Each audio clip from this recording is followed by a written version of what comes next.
ఆ రాత్రియే యెహోవా అతనికి అనగా ఇస్సాకుకు ప్రత్యక్షమాయెను. ఆదికాండం 26వ అధ్యాయం 24వ వచనం. ఆ రాత్రే దేవుడు ప్రత్యక్షమయ్యాడట. బెయేర్షెబాకి వెళ్ళిన రాత్రే ఇలా ప్రత్యక్షమవడం ఏదో యథాలాపంగా జరిగిందనుకుంటున్నారా? ఈ రాత్రి కాకపోతే ఏదో ఒక రాత్రి ప్రత్యక్షం జరిగేదే అనుకుంటున్నారా? పొరపాటు. బెయేర్షెబా చేరిన రాత్రే ఇస్సాకుకి దర్శనం ఎందుకు వచ్చింది? ఎందుకంటే విశ్రాంతి పొందింది ఇస్సాకు ఆ రాత్రే. అప్పటిదాకా ఆ ప్రదేశంలో అతనికి ఎన్నో చిరాకులు కలిగాయి. బావి గురించి దెబ్బలాటలు లాంటి చిన్న చిన్న చిరాకులు వచ్చాయి. చిన్న చిన్న విషయాల గురించి పోట్లాటలంత చిరాకు మరేదీ లేదు. ముఖ్యంగా ఇలాంటివి ఒకదాని వెంట ఒకటి పోగవుతూ ఉంటే అది మరీ చిరాకు. ఇస్సాకుకి ఇది అనుభవంలోనికి వచ్చింది. పోట్లాట తిరగపోయినా ఇక ఆ ప్రదేశంలో ఉండటానికి మనసు ఒప్పదు.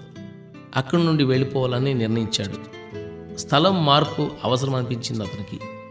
తనకు తలనొప్పి కలిగించిన కజ్జాలు తలెత్తిన చోట నుండి దూరంగా వెళ్ళిపోయి తన గుడారాన్ని వేసుకున్నాడు.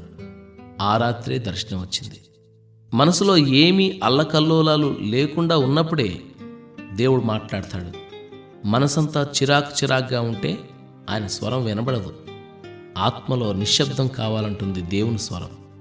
ఆత్మ నలుమూలలా నెమ్మది పరుచుకున్న తర్వాతనే దేవుని సన్నిధి ఇస్సాకు చెవులకు సోకింది.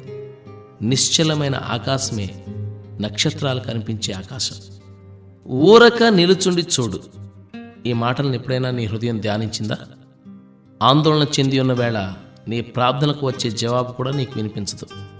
ప్రార్థన చేసిన తరువాత చాలా కాలానికి జవాబు వచ్చినట్లు నీకు ఎప్పుడూ అనిపించలేదా? బాధతో నీవు పెట్టిన పొలికేకకి కలిగిన భూకంపంలో, ఉరుములో రాజుకున్న అగ్నిలో నీకు జవాబు రాలేదు. నీ ఆక్రందనలు అంతమయ్యాక, నిశ్శబ్దం అలుముకున్నాక, నువ్వు తలుపు తట్టడం చాలించుకున్నాక, ఇతరుల గురించిన నీ ఆవేదనలో నీకు కలిగిన దుఃఖాన్ని నీవు మర్చిపోయిన తరువాత నీవెప్పుడో ఎదురు చూసిన జవాబు వస్తుంది. ఓ హృదయమా, నువ్వు కోరుకున్నది నీకు దక్కాలంటే ముందు ప్రశాంతంగా విశ్రమించాలి. నీ వ్యక్తిగతమైన బాధల మూలంగా దడదడా కొట్టుకునే నీ గుండె చప్పుళ్లను ముందు అదుపులో పెట్టుకో. నీ జీవితంలో రేగిన తుఫాన్ను మర్చిపోయి నీ తోటి వారందరికీ కలుగుతున్న కష్టాలను గురించి పట్టించుకో. ఆ రాత్రే దేవుడు నీకు ప్రత్యక్షమవుతాడు. ఇంకిపోతున్న వరద వెనకాలే దేవుని వర్షపు ధనస్సు కనిపిస్తుంది. నిశ్చలతలో నిత్య సంగీతం నువ్వు వింటావు.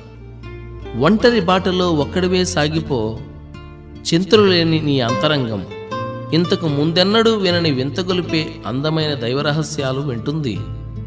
అల్లరి మోక విరుచుకుపడుతుంది, అన్య విషయాల కోసం ప్రాకులాడుతుంది. అన్వేషించు, వినిర్మల సంగీతం వినిపించే మరో లోకపు ధన్యతా స్వరాలను. దుమ్ము నిండిన దారి నీకొద్దు, తెల్లవారుజామున తళతళ మెరిసే సముద్ర ఉపరితలంలాగా మచ్చలేని ఆత్మను నవనవోన్మేషంగా ఉంచుకో.